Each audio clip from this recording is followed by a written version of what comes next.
Olá, meu amigo, minha amiga, muito obrigado por vocês estarem aqui no nosso Portal do José. Hoje para um encontro super especial, né? Porque hoje eu fui convidado para participar de um café da manhã com o presidente da República, junto também com outros amigos, né, que possuem outros canais na internet, onde nós discutimos política, a realidade aqui do nosso país. E a ideia aí é trocar algumas ideias, né, sobre comunicação. Não especificamente sobre comunicação de governo, porque a comunicação de governo é responsabilidade de governo.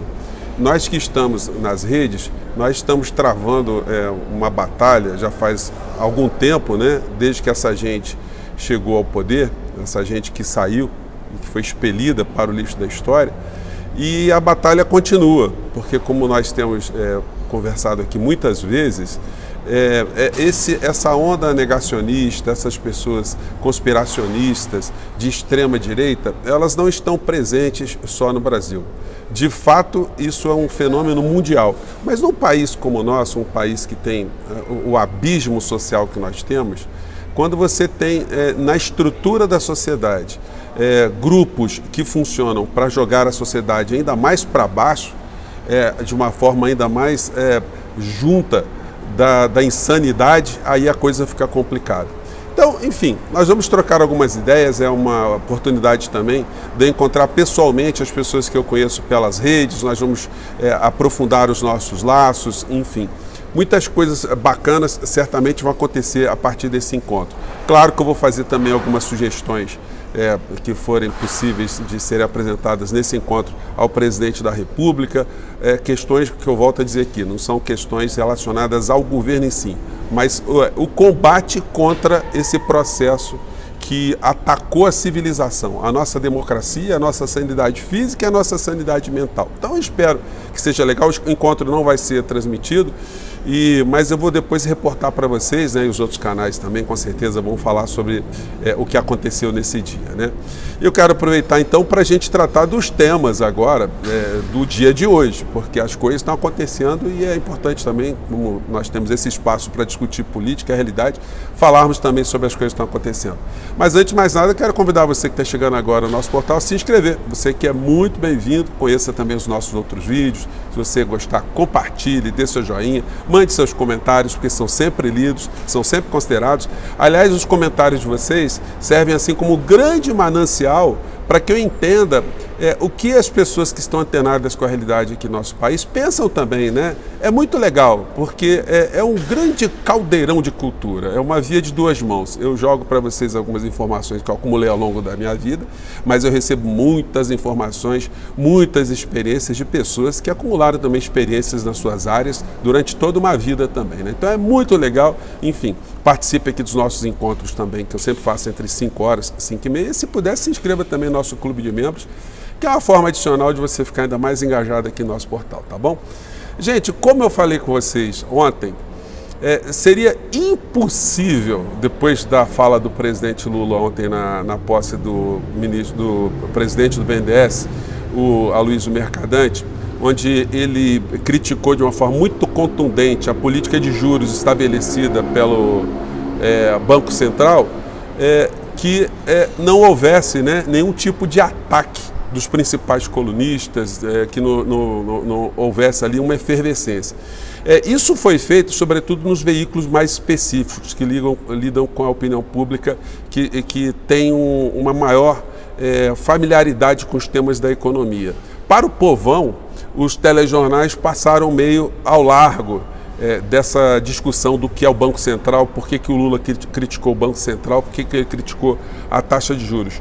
Porque para os grandes veículos de comunicação, quanto menos esse assunto for debatido, melhor, né? Quanto mais o povo tiver na ignorância sobre um ponto nevrálgico, mais a gente continua a ser explorado sem poder ter nenhum tipo de reação, né? É como eu tenho dito aqui para vocês.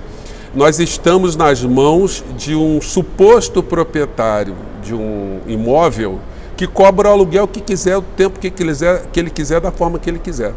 E tem uma inversão de valores muito grandes, né, no meio dessa história, porque o presidente do Banco Central, ele é o dono do Brasil, ele que pode ditar esse aluguel, a taxa de juros. Para que nós elegemos um presidente da República? Para ficar refém de um presidente de Banco Central.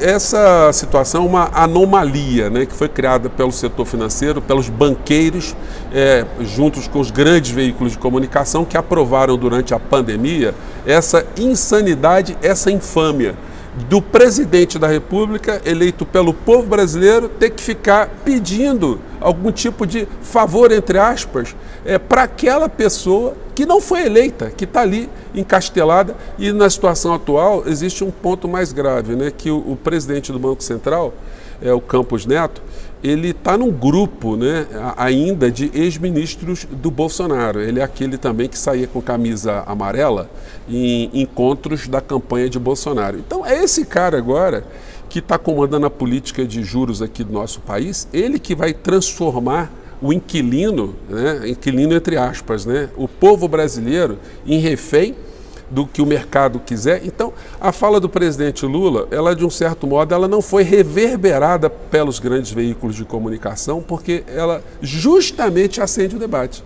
Porque vocês têm dúvidas se o presidente Lula começar a fazer uma ofensiva sobre essa questão, explicar o que significa o Banco Central e motivar a sociedade para o conhecimento dessa questão, enfim, se ele fizer isso, nós teremos no nosso país um outro patamar de entendimento sobre algumas questões políticas aqui no nosso país. Isso não interessa, de fato, a quem detém o poder. Porque na hora que o povo descobrir que essa estrutura é uma estrutura que foi montada para esmagar o povo brasileiro e fazer render juros e dividendos para quem está no andar de cima, né, nessa sociedade neo-escravocrata, aí o jogo pode ficar bastante diferente, né? Então, essa é uma questão, nós vamos ver desdobramentos ao longo aí das semanas e vamos acompanhar qual será o comportamento dos grandes veículos de comunicação, que, como eu tenho dito a vocês, eles fazem uma informação dirigida para um canto, mas para uma parte da sociedade eles escondem. Os grupos bolsonaristas aí que a gente entra, né, na história, eles que ficaram sem discurso, porque acabou o discurso de pátria, liberdade, Deus, isso tudo era uma grande família, né? Isso era uma grande palhaçada que eles colocavam apenas para iludir. Agora está passando carrinho aí, né? Enfim, tá passando coisa pra caramba aí. Bom, mas Brasília tem disso, né? Ó, caramba! Passou um bombeiro aí, mas eu não vou terminar aqui o nosso papo, porque nem interromper, nosso programa não é editado. Fica aí registro desse acontecimento. Espero que não seja nada de grave, nada, enfim. Mas enfim, vamos continuar aqui dentro do nosso raciocínio, né? Fazer o papo aqui ao vivo, aqui sem edição, tem dessas coisas. Pois bem. Então, essa discussão é uma discussão muito importante e que certamente vai ser direcionada de um modo a colocar o presidente da República como uma pessoa errada na história. Se eles abordarem essa questão de uma forma mais ampla, eles vão tentar colocar o presidente como o errado.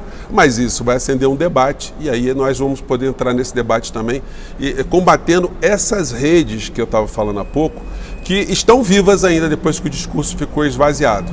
Eles estão esperando uma oportunidade para fazer algum tipo de movimento para desgaste do governo, para destituição do governo, né? É para isso que eles estão fazendo esse tumulto há tanto tempo, que acabou acarretando aquilo que a gente viu aqui no Brasil. Enquanto isso, fora do nosso país, ontem, depois de ter saído uma matéria na revista Times nos Estados Unidos, que é muito lida, né, que tem uma repercussão mundial, onde apresenta o ex-presidente da República como uma figura bizarra, repleta de bizarrices, e aí eles apresentam uma foto na matéria do Bolsonaro com a bandeira do Brasil, lá nos Estados Unidos, né, com a bandeira do Brasil nas costas, com a cabeça abaixada e um monte de gente com as mãos esticadas, né, orando, né, fazendo aquela oração. Então é uma coisa bizarra, o jornal, a revista não entende como é que uma figura que saiu do nosso país da forma que ele saiu continua como turista nos Estados Unidos, né? Uma situação absolutamente bizarra. E o Bolsonaro, dando entrevista ontem para um canal de direita lá nos Estados Unidos, ele disse que pretende voltar para o Brasil para fazer uma oposição responsável a Lula. Bom, que venha, né? Agora, para fazer oposição responsável, é condição sine qua non que ele esteja solto, que ele não esteja preso, né? Porque se ele estiver preso, e é o que vai acontecer com ele, Que oposição é essa? O Bolsonaro nunca conseguiu organizar nenhum centro acadêmico, ele nunca participou de associação de moradores, de nenhuma associação colegiada. Ele, quando foi parlamentar, ele era sempre uma figura desprezível, nunca disputou nenhuma posição de liderança dentro de partido, ele nunca foi um formador de corrente política em partido nenhum, ele sempre sobreviveu dessas migalhas, dessa possibilidade que alguns setores do serviço público, sobretudo no parlamento, dão a pessoas medíocres, né? Então, para ele já bastava ele ser um deputado medíocre, fazendo rachadinha e colocar os filhos, colocar os parentes todos dentro da política também, para fazerem outras rachadinhas, para curtir a vida, para andar de jet ski, para passear, para pescar, para andar de moto. É para isso que o poder serviu para essa criatura, para ele ganhar mais dinheiro e para simplesmente escapar da polícia, escapar da justiça. Então, não é por outra razão que a revista não entende o que veio fazer essa criatura, que foi fazer essa criatura lá nos Estados Unidos. Então, que venha Sua Excelência, né, Sua Ex-Excelência, para o Brasil, para tentar fazer uma oposição. Ele vai fazer o quê? Vai criticar a política econômica? Ele vai criticar o quê? As coisas que ele não fez? Ele vai tentar mostrar que aquilo que aconteceu com os Yanomamis não foi responsabilidade dele? Ele vai insistir que ele estava certo nas questões relacionadas à saúde? Agora, gente, se ele começar com essas histórias, ele vai em cana. Se ele começar a praticar os mesmos crimes que ele praticou enquanto ele era presidente da República, ele vai em cana. Porque uma coisa é você praticar um crime com a imunidade, com o seu Augusto Aras te protegendo. Outra coisa é um Daniel Silveira, é um Roberto Jefferson, é um cidadão comum, aquela senhora que invadiu lá o Supremo para fazer aquelas coisas pavorosas, o cara que derrubou o relógio. Essas pessoas, elas vão em cana instantaneamente. Então, é bom que o Bolsonaro, ele imagine ser possível fazer uma oposição responsável, porque qualquer tipo de irresponsabilidade agora, ele vai direto para o chilindró, porque os precedentes de situações que ele já cometeu contra o povo brasileiro são muito grandes. Então, apenas mais um crime agora já será o ponto de partida para ele entrar em cana, né? Gente, eu vou ficando por aqui, a gente já viu muitos barulhos aqui, o café já vai começar daqui um pouquinho, né? E, enfim, eu queria só aqui me encontrar com vocês aqui para dizer que está tendo esse encontro. Depois eu vou reportar aqui do que foi esse papo, esse encontro. Talvez eu faça aqui algumas entrevistas com os meus amigos youtubers que estão espalhados por vários lugares aqui do Brasil. Talvez eu seja entrevistado também. Enfim, mas é assim que funciona o processo civilizatório, né? E ainda bem que nós vencemos essas batalhas e nós estamos podendo finalmente discutir situações relacionadas à sanidade, à nossa realidade, às políticas públicas, ao que está acontecendo na economia do nosso país. E daqui para frente a gente vai continuar e vamos ter mais atenção com essas situações do que com os loucos que deixaram o poder e que estão indo para o lixo da história.